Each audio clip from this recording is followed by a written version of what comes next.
Il n'y a pas longtemps, je te donnais quelques conseils pour surmonter le blocage dû à la page blanche, notamment quand tu n'as pas vraiment d'idée définie pour ta page, ce qui est une manière très intuitive de créer, et je pense que je referai des vidéos sur ce sujet.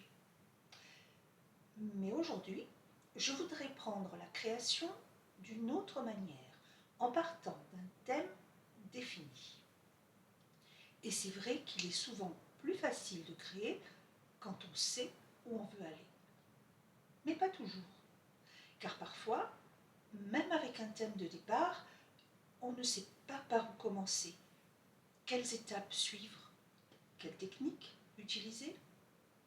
Va-t-on utiliser de la peinture, des collages?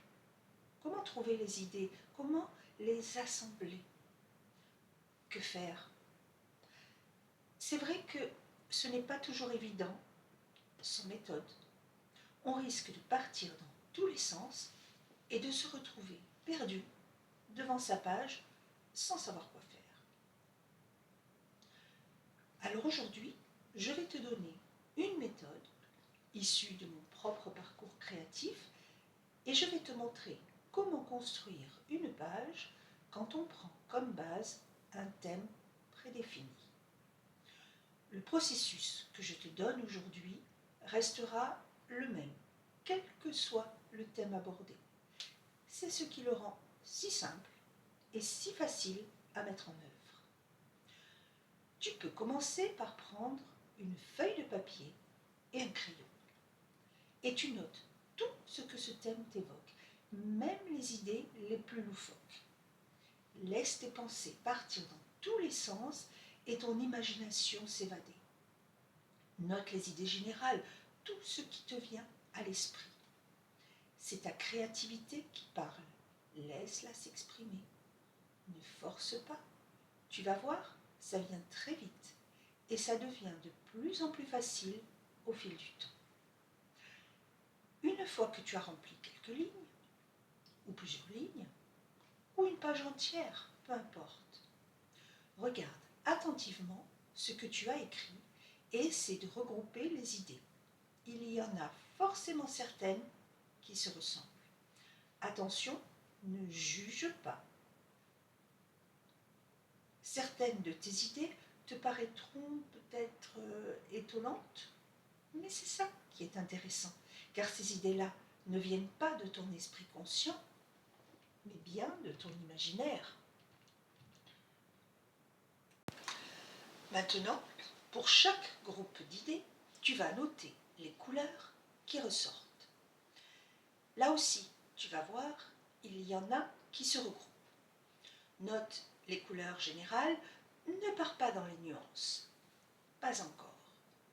Et puis, dans certains thèmes, tu verras ressortir des couleurs chaudes, dans d'autres des couleurs froides, etc. Là aussi, note sans jugement. Voilà, tu as une liste d'idées, une liste de couleurs. Maintenant, dessine sommairement les formes qui ressortent de tes idées. Attention, on ne te demande pas de savoir bien dessiner, ce n'est pas le but. Mais chaque chose que tu as notée a forcément une forme synthétique que tu peux extraire. Rond, carré, spirale, ondulation, etc. Tu verras, c'est finalement très simple et très ludique. N'oublie pas qu'il faut t'amuser, c'est le but après tout. Voilà, tu as maintenant tous les éléments qui peuvent constituer ta page. Tu ne conserveras pas forcément tout, bien sûr, il te faut faire un tri. Alors, regarde ce qui te semble pertinent, le plus en rapport avec ton thème. Mais attention, là aussi, n'écarte pas forcément ce qui sort de l'ordinaire ou ce qui est un peu fantaisiste. Ça peut être sympa aussi d'ajouter des éléments originaux. N'oublie pas que ces éléments sont sortis de ton esprit. Tu te dois de te les approprier. Dans ce que tu conserves, vois ce que tu peux faire toi-même ou ce qu'il te faut trouver ailleurs. N'oublie pas non plus que nous ne cherchons pas la perfection. Le but n'est pas de faire une œuvre d'art, mais bien de faire une œuvre personnelle. Et c'est alors d'associer les formes et les couleurs qui sont ressorties de ce que tu as noté. Bien sûr, tu gardes en tête ton thème, mais tu en as tiré une certaine essence qui t'est totalement personnelle. Alors, tu as le droit d'associer les formes et les couleurs comme tu le souhaites. C'est ta page. Et cette page ne ressemblera plus à aucune autre car tu y mets une partie de toi-même. Elle te ressemblera complètement et peu importe le thème. Tu verras qu'en faisant de cette manière, petit à petit, un chemin va s'ouvrir dans ton imagination et la page va se construire tout doucement. Il te faut maintenant choisir les techniques que tu vas utiliser. Quand tu fais de l'art journaling, en général, tu utilises tout ce qui est à ta portée, du moment que cela peut servir ta création. Alors, n'hésite pas à mélanger différents médiums, comme la peinture, ou les feutres, les encres, ou les pastels, etc. N'hésite jamais à tester tes idées, même les plus farfelues. Comme je le dis souvent, tu ne crains rien, c'est ton espace. Tu le transformes comme tu veux. Tu peux aussi utiliser des pochoirs ou des tampons s'ils servent ta page et s'ils peuvent entrer dans la composition que tu commences à imaginer. Alors n'hésite pas. Parfois, tu as aussi une idée précise d'un élément que tu veux ajouter, mais tu ne te sens pas de le faire toi-même. Alors, n'hésite pas à regarder dans ta boîte magique si tu trouves ce que tu as en tête. Cette boîte magique est bien sûr celle dont je te parle souvent, celle dans laquelle tu déposes tout ce que tu as trouvé en feuilletant les différents magazines. N'oublie pas que tu peux aussi modifier certaines images si elles ne correspondent pas tout à fait à ce que tu voudrais. Ne prends jamais rien par défaut. Laisse ta créativité aux commandes. Si une couleur ne te convient pas trop pour ce que tu veux faire, qu'à cela ne tienne, recouvre-la de la peinture que tu as en tête et change-la. Tu peux aussi superposer des images pour arriver à celle que tu veux. Encore une fois, c'est ton espace. Tu y es libre de faire ce que tu veux. Personnellement, c'est vrai que, en général, j'aime bien quand les pages reflètent ma personnalité, quand elles comportent plus d'éléments personnels que d'éléments apportés. Mais là, il s'agit de ta page. Tu la crées comme tu le sens, comme tu l'imagines. Et voilà, tu n'as plus qu'à te lancer. Mais attention, ne reste pas rigide et s'il te faut changer d'idée en plein milieu ou si d'un coup tu te rends compte que tu aimerais bien ajouter ceci ou cela, ne t'en prive surtout pas. Laisse-toi aller à suivre ton instinct et ton imagination. Garde toujours une part d'imprévu dans ta création. Et voilà, je viens de te livrer ma méthode pour créer une page sur un thème défini. Tu le vois, elle est très simple et elle te permettra d'aller bien plus loin que la simple superposition d'images. C'est un réel processus créatif qui te permet de t'approprier totalement le thème de départ et d'en faire une page unique à ton image. Pourtant, n'oublie pas une chose importante, primordiale même. Ne te prends jamais au sérieux quand tu crées dans ton art journal. Amuse-toi, défoule-toi, lâche-toi, libère-toi. C'est comme ça que tu réussiras le mieux à développer ton imagination et ta créativité.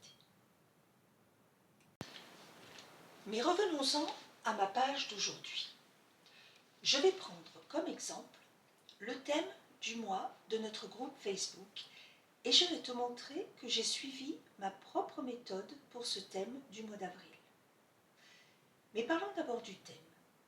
Cette année, sur le groupe Facebook, j'ai décidé que les thèmes seraient festifs. Et comme j'essaie de suivre le calendrier, ce mois-ci, c'est Pâques. Je commence donc par réfléchir à ce que m'évoque ce thème. Mais avant de commencer, je fais un aparté sur notre groupe Facebook. Si tu ne le connais pas encore, c'est un groupe que j'ai ouvert il y a peu de temps, dans lequel je propose régulièrement des défis d'atelier ainsi qu'un thème mensuel. Mais chacun, bien sûr, est libre de nous partager les pages de son choix.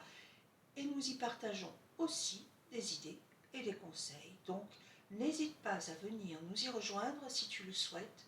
Le lien est dans la description de la vidéo. Nous t'y accueillerons avec plaisir. Mais revenons à notre thème de ce mois. Pour moi, Pâques, c'est principalement la chasse aux œufs. En général, ces œufs sont très colorés et souvent décorés de plein de manières différentes. La plupart du temps, on cache les œufs dans le jardin, au milieu des plantes. Et comme nous sommes au printemps, le soleil brille, il fait bon et c'est agréable d'être dehors. Les fleurs commencent à apparaître et apportent encore de la couleur. Voilà, je pourrais continuer encore à extraire des idées sur ce thème, mais pour mon exemple d'aujourd'hui, je vais m'arrêter là. Pourtant, tu le vois, je commence à avoir déjà plusieurs éléments pour créer ma page.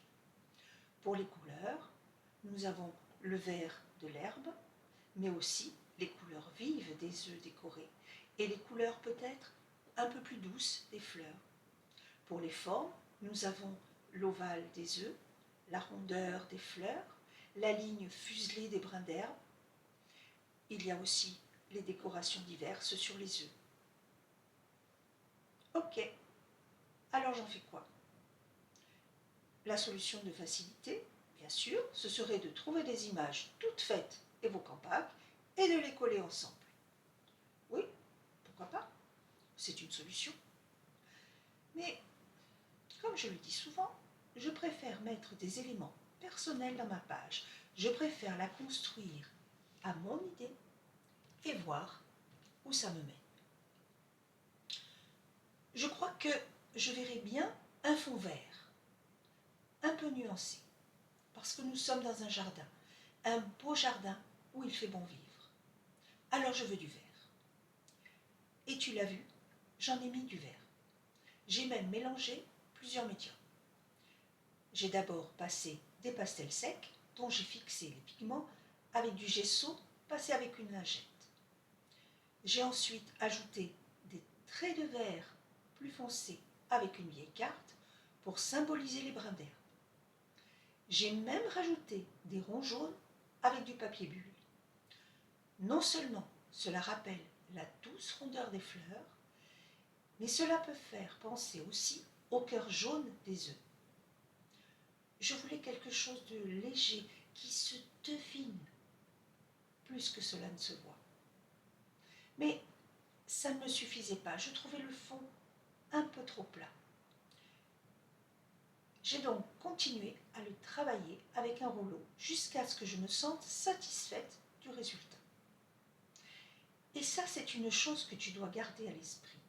Si une de tes idées ne fonctionne pas comme tu le veux, ou si le résultat n'est pas à la hauteur de tes attentes, n'hésite jamais à continuer à ajouter des couches jusqu'à ce que tu te sentes apaisé et en harmonie avec ce que tu viens de créer.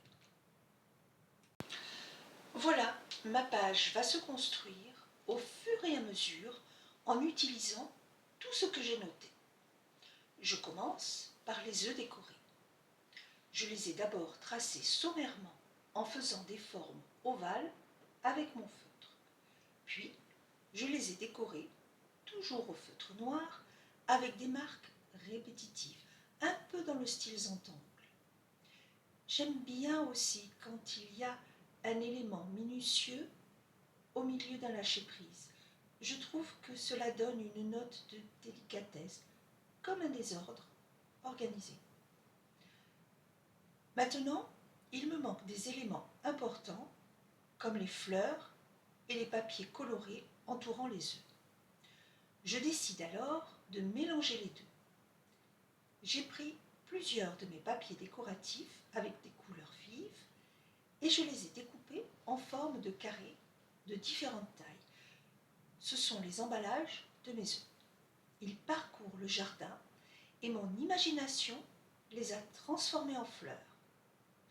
Alors, j'écoute mon imagination et je fais de mes carrés colorés un champ de fleurs dans mon jardin. Et pourtant, comme un rappel des œufs cachés dans mes papiers colorés, je conserve la forme ovale à l'intérieur de mes fleurs, comme un cœur. Tu le vois, même si j'avais déjà tous les éléments dès le départ, je me suis laissée quand même porter par mon inspiration du moment. Et c'est ça qui est merveilleux quand tu fais de l'art journaling. C'est que même si tu as un thème de départ, même si tu as une idée de ce que tu veux faire, tu peux toujours bifurquer sur un chemin transversal qui va finalement te mener bien plus loin que ce que tu pensais au départ. Et tu vas découvrir que tu es capable de faire bien plus que ce que tu imaginais. Ne te réfrène jamais dans tes créations. Tu ne risques rien, car l'erreur n'existe pas. Tout au plus, si ce que tu fais ne te plaît pas, tu peux toujours continuer, encore et encore, ajouter couche sur couche pour arriver à quelque chose qui puisse te donner le sourire. Car quand tu arrives à être en harmonie avec ta page, tu ressens un bien-être extraordinaire parce que c'est ton reflet que tu vois sur ta page. Elle est devenue ce que tu es, qui tu es. Elle te ressemble et tu verras que tu la trouveras belle. Et peu importe si d'autres personnes ne la trouvent pas à leur goût, ces gens-là ne comptent pas. Ceux qui te connaissent et t'apprécient pour ce que tu es réellement la trouveront belle parce qu'elle te ressemble. Mais revenons à ma création d'aujourd'hui. En jetant un œil dans ma boîte magique, j'ai trouvé un petit lapin blanc qui pourrait très bien aller avec mon thème. Le seul petit bémol, c'est que ce lapin mange une fraise. Ce n'est pas ce que je veux. Alors, qu'à cela ne tienne, je découpe ma fraise en forme d'œuf et je mets de la peinture colorée pour donner l'impression que mon lapin apporte un œuf dans mon jardin. Tu le vois, je te disais que tu pouvais transformer ce que tu trouves pour arriver à ce que tu veux. Encore une fois, ne prends rien par défaut. Avec un peu d'imagination, en laissant ta créativité s'exprimer, tu peux faire ce que toi tu veux. C'est ça qui va te permettre de créer en toute quiétude, c'est ça qui va te permettre de t'approprier totalement ta page et d'en faire une œuvre personnelle. Et cela te fera grandir, évoluer, tu progresseras plus vite et surtout tu découvriras ton propre monde. N'est-ce pas ce que chacun recherche en fin de compte? Voilà, cette vidéo est maintenant terminée. J'espère que la méthode que je t'ai présentée t'a plu et que tu y auras trouvé des idées intéressantes qui pourront te servir à créer dans ton art journal. Si le contenu t'a plu, tu peux mettre un petit pouce vers le haut, ça fait toujours plaisir et me motive à te proposer toujours plus de vidéos. Partage aussi autour de toi si tu as envie de me faire connaître. Si tu as des questions ou des suggestions ou simplement envie de me faire coucou, tu peux me laisser un commentaire, j'en suis toujours très reconnaissante. Et puis, n'oublie pas de t'abonner si ce n'est déjà fait. Et je te dis à très bientôt pour une nouvelle vidéo. Au revoir.